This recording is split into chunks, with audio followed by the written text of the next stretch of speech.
Hi friends, I'm Sonia. Welcome to my channel Simple at Very Creative. ഈ വീഡിയോയിൽ chain സ്റ്റിച്ചിന്റെ വേരിയേഷനായ rosette chain stitch എങ്ങനെ ചെയ്യാമെന്നാണ് ഞാൻ share ചെയ്യുന്നത്. പ്രീവിയസ് വീഡിയോയും ചെയിൻ സ്റ്റിച്ചിന്റെ വേരിയേഷനെ കുറിച്ചിട്ടുള്ളതായിരുന്നു. ലിങ്ക് ഡിസ്ക്രിപ്ഷനിൽ മെൻഷൻ ചെയ്തിട്ടുണ്ട്. റോസെറ്റ് ചെയിൻ സ്റ്റിച്ച് എങ്ങനെ ചെയ്യാമെന്ന് നോക്കാം. ഇതിനായിട്ട് 6 നൂലാണ് ഉപയോഗിച്ചിരിക്കുന്നത്. ആദ്യം 2 പാരലൽ ലൈൻ ഫാബ്രിക്കിൽ മാർക്ക് ചെയ്യുക. ഇനി നീഡിൽ ഫാബ്രിക്കിലൂടെ എടുക്കുക.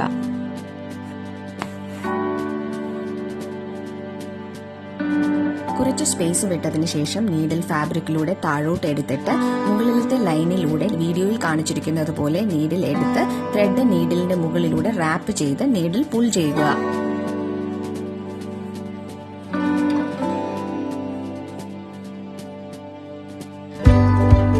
ഇനി ലെഫ്റ്റ് സൈഡിൽ സ്റ്റിച്ചിനകത്ത് കൂടെ നീഡിൽ പാസ് ചെയ്യുക. ഒരുപാട് ടൈറ്റ് ആയിട്ട് വലിക്കരുത്.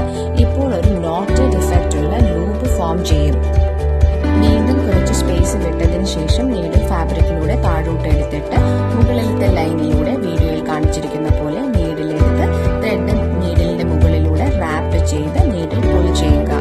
ഇനി ഈ ഇപ്പോൾ ചെയ്ത സ്റ്റിച്ചിന്റെ ആദ്യത്തെ സ്റ്റിച്ചിനകത്ത് കൂടെ നീഡിൽ പാസ് ചെയ്യുക. ഈ പ്രോസസ് കണ്ടിന്യൂ ചെയ്യുക. ഇങ്ങനെയാണ് റോസെറ്റ് ചെയിൻ സ്റ്റിച്ച് ചെയ്യുന്നത്.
For any clarification, please write in the comment section and press the like button to this video if this was useful. Thanks for watching.